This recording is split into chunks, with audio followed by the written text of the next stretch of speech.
I just read my very first mainline Spider-Man title and I have some thoughts.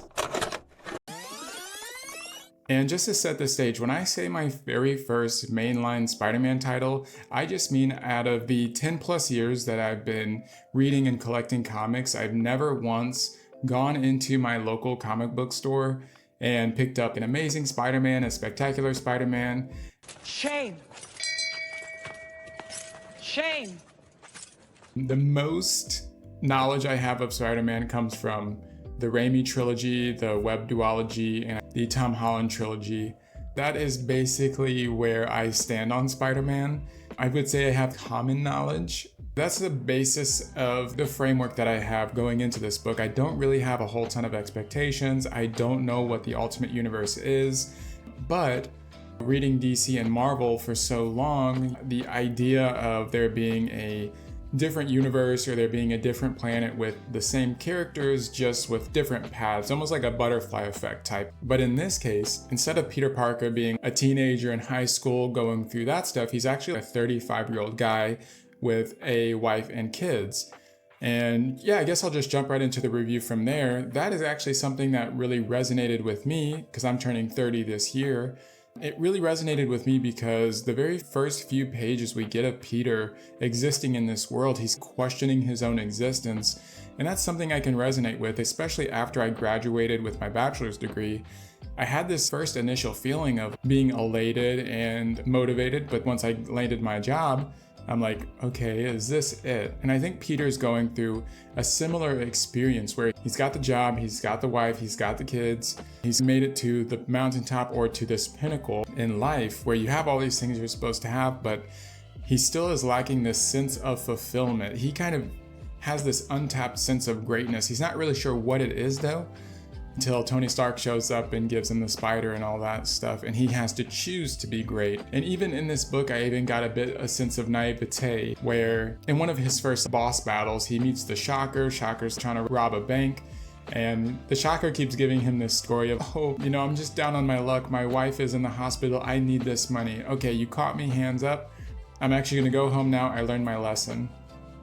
And initially, Peter's like, wow, this crime fighting thing is pretty easy, and he reaches out to shake Shocker's hand, and Shocker of course just electrocutes him, shoots him off into an alley into a trash can. That's a unique perspective to crime fighting that I haven't really seen of a superhero being, you know what, if you have learned your lesson, go ahead and go. I'm not going to stop you. If you just stop committing crime, I don't have to be here to stop you from committing crime. And I think that was really cool. It was really refreshing. And again, diving into the world of Spider-Man, I'm like, I didn't really know that about Spider-Man. That seems like a cool little thing that Jonathan Hickman added in there. And one of the big words that came to my mind when I was reading this was dynamics. Jonathan Hickman is such a good character writer. Peter and MJ have such a beautiful relationship, in my opinion, in this book. As you can tell that they're in love. Their relationship and the way that they trust each other just pops off the page to me. Especially there's two scenarios that really popped off the page to me, where Peter is, of course, feeling this frustration, maybe curiosity about himself, about what he's missing in life, and he brings it up to MJ. They're having this obvious adult conversation. And the first question that MJ asked, or one of the most important questions that MJ asked, is she asks, are we going to be okay? And Peter's like, of course we're going to be okay. And to me, wow, that's so refreshing to see a healthy relationship where they truly have this deep level of trust and love for each other, where either one of them is allowed to explore and pursue different things in their life without hesitation. Well, maybe there's some hesitation, but at the end of the day, that they have such a solid foundation. And the second scenario was at the very end of this volume, where Peter has to admit that he's Spider-Man. He's walking around and his face is just busted up. Got a big old shiner. Him and MJ are alone and he says, how mad are you? And she's like, I'm not mad. I'm frustrated or maybe agitated and whatnot, but I'm also curious about this experience. To me, oh my gosh, it's subverting my expectations in a way where honestly, halfway through, I was expecting MJ to grow some sort of resentment. He's on a stakeout for 2 days straight, and I was really expecting him to get home and MJ has her arms crossed, tapping her foot. Hey man, we need you here. We need you to, be a father. We need you to be a husband. We need all these things from you. And that's not what happened. And instead of that scrutiny maybe, or instead of that demand on him, he got a sense of love and understanding, which again just felt so refreshing to me. You can tell that they are a tight family unit.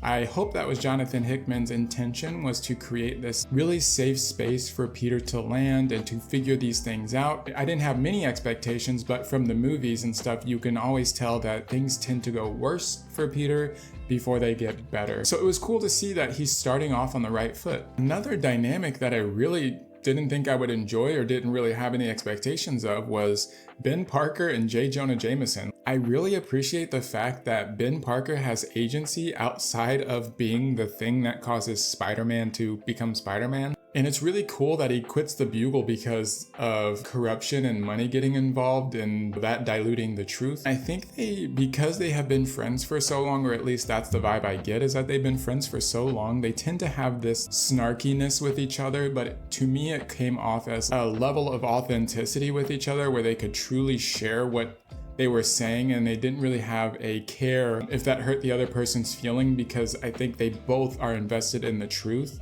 And that dynamic was not something I ever thought I would really want to see carried out, but I'm excited to pick up volume 2 because of it. I'm really excited to see what they do. If I'm being honest, I'm a little worried because we see some of the big dogs that are controlling and pulling some of those puppet strings, and J. Jonah Jameson and Ben Parker have already been in the crosshairs, so to speak.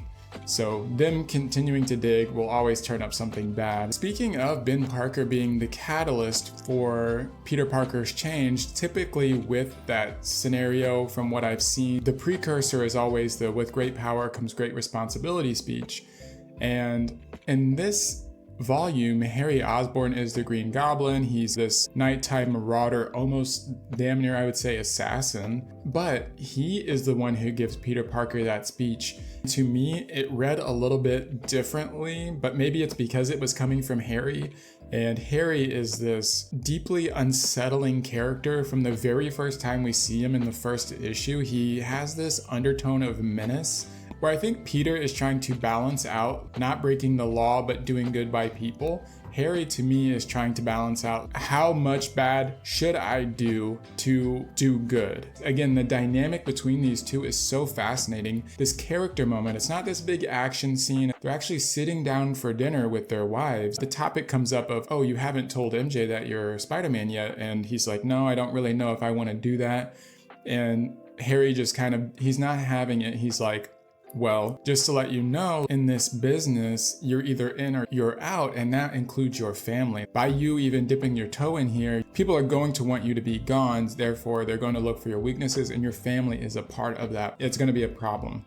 So they end up talking, and Harry delivers the "with great power comes great responsibility" line, and to me it read more like, "Hey, I have power, financial, and now I have a suit. That's power. You have more physical power than me, so we have power together, and we now have the ability to change the world and shape it in our image. So we have a responsibility to do so. We have the power, so we have the responsibility to change the world as we see fit." Again, it came off so menacing and it came off so creepy, and I was literally writing notes in my iPhone and I wrote down, "There's something off about Harry." And the next few panels, MJ and Peter are walking home from this dinner, and MJ's like, "Man, Harry's kind of creepy, or they're kind of intense." And I'm like, thank you. If I could have texted Jonathan Hickman at that time, I would have been, "I'm picking up exactly what you're putting down." It's just like putting two magnets against each other. It's like you can feel the force in between them. Yeah, there's really sweet moments. There's really cute moments with May where she gets to help design the costume, which I found really fun. I'm actually really curious to see how Richard does, because he seems like he's a very emotionally intelligent person. Obviously, he's a bookworm, so I would love to see kind of how he grows in this story too. Again, I'm way more invested in this little Spidey family unit. This Ultimate Spider-Man book has been great. I genuinely don't have any negatives. I should shout out Marco Checchetto because the illustration is absolutely beautiful. His art is so fluid and dynamic. There's a scene of when Peter Parker first gets his suit, it's all black, and he's doing this backflip, and you can see just the musculature of Peter's back.